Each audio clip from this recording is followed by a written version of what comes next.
స్థితికూటం మరి గృహప్రతిష్ట స్థితికూటం రావాలన్నాడు.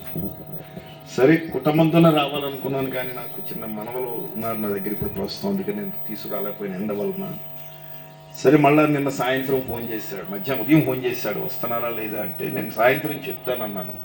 చెప్తానంటే నేను సాయంత్రం ఫోన్ చేయలేకపోయింది నాకు ఉన్న కంగారు వల్ల. ఇవాళ ఉదయం ఫోన్ చేశాడు, వస్తున్నారా లేదా, నన్ను వెంటాడుతున్నాడండి, గడిగడికి వెంటాడుతున్నాడు. ప్రియమైన వాళ్ళ ఇది ఒకటి నేను అంటాను, బొంజిబాబు ఎవరో నేనెవరినో అయితే ఈ కొండల్లోనే పుట్టి పెరిగాను, కానీ మరి బొంజిబాబుకి నాకు దేవుడిచ్చిన సంబంధం, మరి దేవుడిచ్చిన ఆ కృప, ఒకే విశ్వాసంలో ఒకే నమ్మకంలో ఒకే ప్రభువుని కలిగి ఉండడం దేవుడిచ్చిన గొప్ప సంబంధం. నేను ఈ సంవత్సరంలో ఇదే మొదటిసారి స్తుతికూటానికి కానీ గృహప్రతిష్ఠ కానీ రావడం. ఇదాకా ఈ నెలలోనే 40 గృహప్రతిష్టలు జరుగుతున్నాయండి. మొత్తం ఈ నెలలో 40 కొత్త ఇళ్ళకి ప్రతిష్ఠ చేసుకోవడం జరుగుతుంది మన సంఘంలో. మరి ఈ రోజున 2 కలిపి పెట్టుకోవడం, మరి ఆలోచన ఏంటో బొంజిబాబు ఆలోచన ఏంటో నాకు తెలియదు. మరి అంటే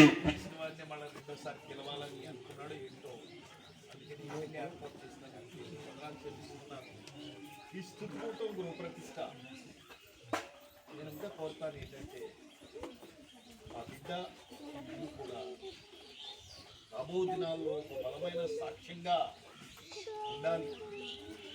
ఈ ప్రాంతం అంతటికి దేవుని యొక్క కార్యం ఇలా ఉంటాయి, దేవుడు కార్యాలు చేస్తారని బలమైన సాక్ష్యంగా ఉండాలని కోరుకుంటున్నాను. ఇల్లు సాక్ష్యం చెప్తుందంటారా? చెప్తుందా? చెప్తా. బిడ్డ కూడా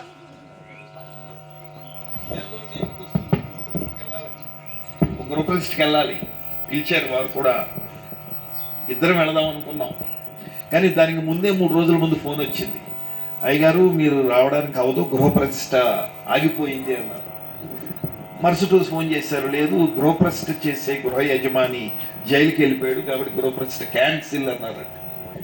ప్రియమైన వారులారా, ఆ గృహప్రతిష్ఠ చేయవలసిందే 5 మేకలు కొనేసాడటండి. చాలా భారీ ఎత్తున ఏర్పాట్లు చేశారు, కానీ విచారం జరగలేదు. కారణం ఏంటంటే ఒక దేవుని బిడ్డైన ఒక క్రైస్తవుడు చెయ్యకూడని పని చేశాడండి.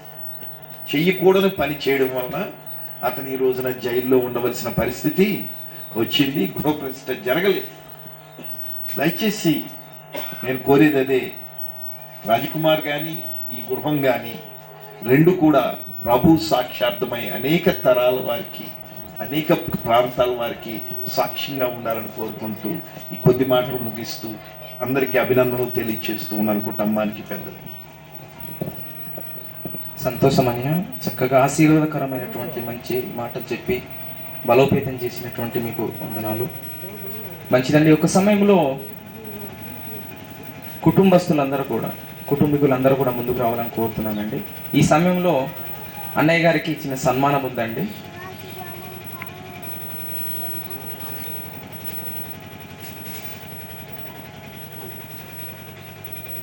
బొంజిబాబు తన కుటుంబం 3 కుమారులు,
మంచిదండి.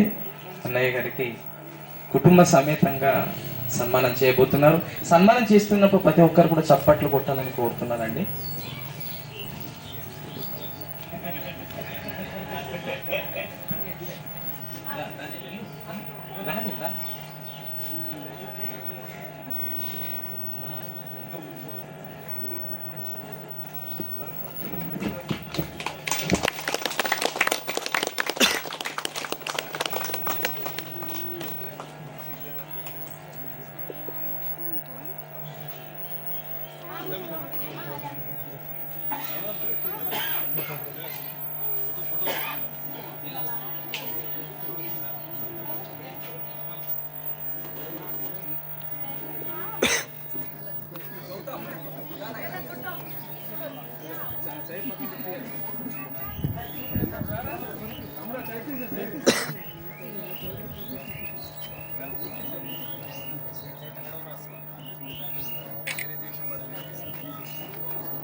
మంచిదండి. కుటుంబం అన్నయ్య గారికి సన్మానం చేయడం జరిగింది. మంచిది. తర్వాత గృహస్థులు నాన్నగారు వందన సమర్పణ మరి చెప్పవలసిందిగా కోరుతున్నాను.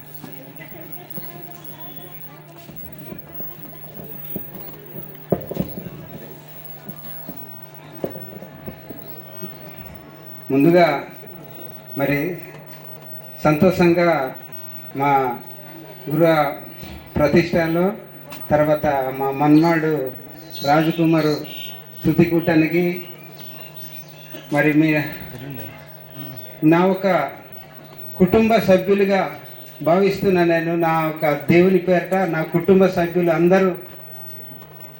అందరి ద్వారా దేవునికి ముందుగా వందనాలు చెల్లిస్తున్నాను.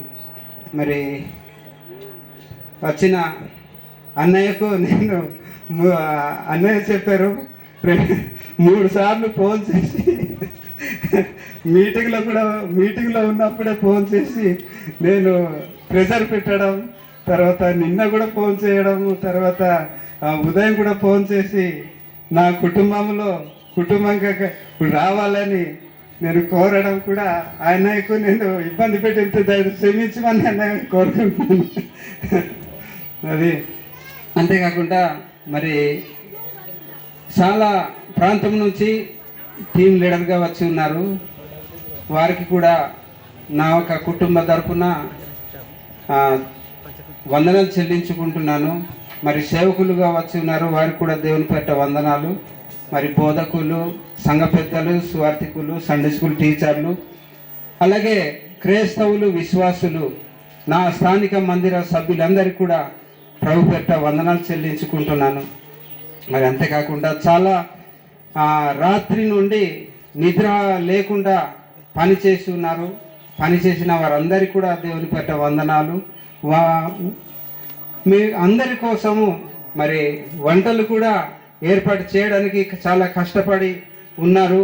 సంఘస్థులుగా, కుటుంబ సభ్యులుగా, గ్రామస్తులుగా వారికి కూడా దేవుని పేరిట వందనాలు చెల్లించుకుంటున్నాను. మరి అంతేకాకుండా నా బంధువులుగా, మరి సుదూర ప్రాంతం నుంచి వచ్చిన నా అన్నదమ్ములుగా వారందరికీ కూడా దేవుని పేరిట వందనాలు చెల్లిస్తున్నాను. మరి ఇప్పుడు మీ అందరి కోసము ఆహారము సిద్ధపరిచి ఉన్నాము. తృప్తిగా తిని మీ స్వగ్రామానికి సంతోషంగా తిరిగి వెళ్ళవలసిందిగా ప్రభు పేరిట కోరుకుంటూ ఈ యొక్క సాక్ష్యం ముగిస్తున్నాను. మీకు అందరికీ వందనాలు. సంతోషం అండి. వందన సమర్పణ చెప్పడం జరిగింది. అయితే మీరు అదృష్టవంతులు నాన్నగారు. సుదూర ప్రాంతం నుంచి చాలామంది మన బ్రాంచ్కి సంబంధించినటువంటి సేవకులు, అందులో మోస్ట్ సీనియర్ సేవకులు రావడం, బోధకులు రావడం, మీ గడప తొక్కటం, ఇకపోతే అన్నయ్య ఆదివాసీ ప్రభావిత సంఘం డైరెక్టర్ అన్నయ్య రావడం మరి ఎంతో అదృష్టవంతులు, ఆశీర్వాదం పొందుకున్నటువంటి వ్యక్తిగా నేను భావిస్తున్నాను. మంచిదండి, ముగింపు ప్రార్థన చేసుకుందాం. ముగింపు ప్రార్థన మరి అయ్యగారు మన ఏరియాలో కూడా మరి చక్కగా సేవ చేయడం జరిగింది 5-6 సంవత్సరాలు ఇంచుమించుగా. మరి మన ఏరియాకి అయ్యగారితో చక్కగా ఒక బాండ్ ఉంది, ఒక అవినాభావ సంబంధం ఉంది.